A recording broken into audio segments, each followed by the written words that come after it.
More than 5,000 bodies have been recovered in Libya after floods burst 2 dams, devastating the eastern city of Derna. During talks with Vladimir Putin, North Korea's leader Kim Jong-un has vowed support for what he's described as Russia's sacred fight in Ukraine. A city flattened. That's how those on the ground are describing the Libyan city of Derna after the weekend's devastating floods. More than 5,000 bodies have now been recovered and more are expected. Rescue volunteers are working around the clock to scavenge whoever they can from the rubble and ruin of the city. On Sunday night, the bursting of 2 dams hit by a huge storm swept through the eastern town, sweeping away hundreds of buildings. According to official figures, 9,000 people are missing. These satellite images showing the before and after of the floods help to understand the magnitude of the catastrophe.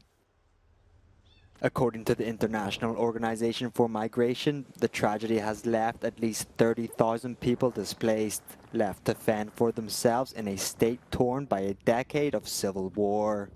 Thus, it is the citizens who are primarily responsible for burying the victims, the overwhelming majority in mass graves. Less than half of the corpses recovered in Derna are yet to be buried.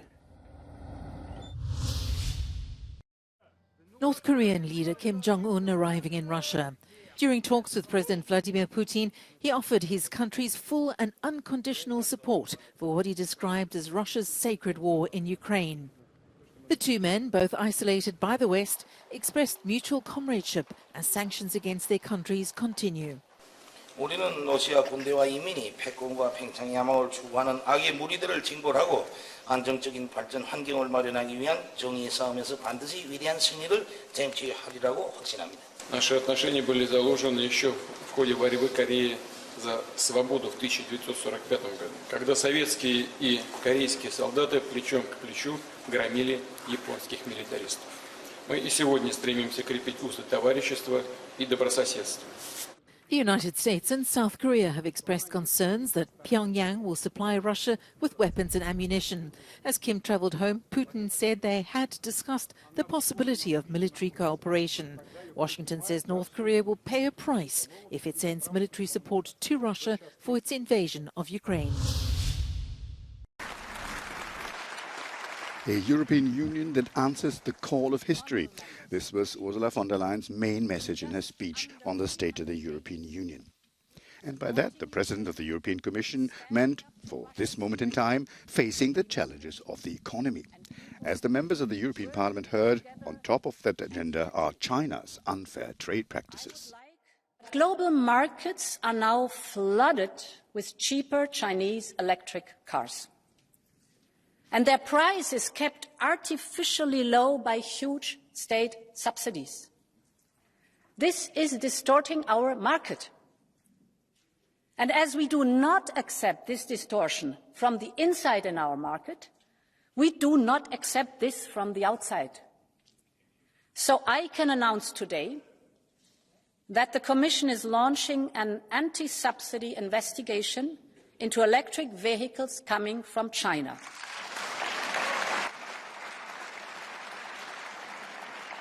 EU competitiveness was another of her key messages to be achieved through more attention to small and medium businesses. Europe will do whatever it takes to keep its competitive edge, she said. Areas in particular to focus on the development of AI and clean industry. Cooperate from wind to steel, from batteries to electric vehicles. Our ambition is crystal clear. The future of our clean tech industry has to be made in Europe. This is our task. And the Commission President doubled down on European support to Ukraine, announcing the intention to extend temporary protection for Ukrainians in the EU. She also nudged the EU's doors open to new member states again, championing the enlargement of the EU in parallel with its reform, including through a European Convention and treaty change if and where it is needed. This House has said it out loud. The future of Ukraine is in our Union. The future of the Western Balkans is in our Union. The future of Moldova is in our Union. Just 9 months ahead of the European elections, she proudly pointed to the delivery of over 90% of the political guidelines presented in 2019. About our capacity to act. So, it is time for Europe to once again think big and write our own destiny. This could be interpreted as an election manifesto to lead the next Commission, except she did not mention any intentions on her part.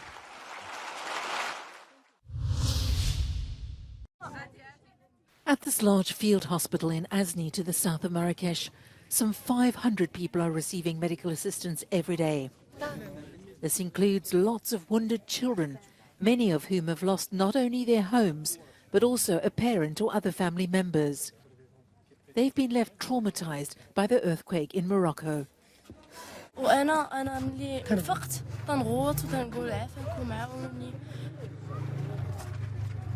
وتنسمع الناس والغواط من بعد جاو وعتقوني أختي مسكينة مشاو يحفروا وقاسوها لقاوها ميتة. As rescue teams begin to withdraw to make way for humanitarian aid, people are trying to help them get over their grief and put smiles back on their faces. Some 530 schools were destroyed or damaged in the earthquake, and classes have been suspended in the 42 most affected locations.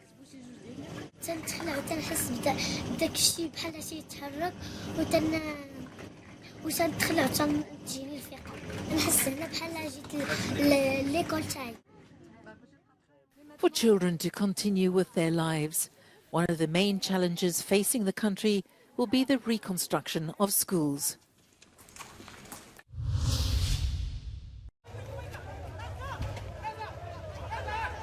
Flocks of boats turn into queues of people. The Italian island of Lampedusa has seen another massive wave of arrivals. Nearly 7,000 people have arrived in hundreds of small boats in the past 24 hours. La situazione odierna a Lampedusa vede ospitate presso l'hotspot circa 6.000 persone giunte sull'isola con oltre 100 eventi di sbarco nelle ultime 24 ore. Chiaramente la situazione è complessa e come Croce Rossa Italiana stiamo continuando a garantire, sebbene con un grande sforzo, i servizi di base alle persone che stiamo assistendo. According to Italian Interior Ministry data, more than 120,000 migrants have disembarked in Italy since the beginning of the year. Among them, 11,000 unaccompanied minors. In April, the government declared a 6-month state of emergency to cope with the flow. NATO member Romania has begun building air raid shelters near the border with Ukraine.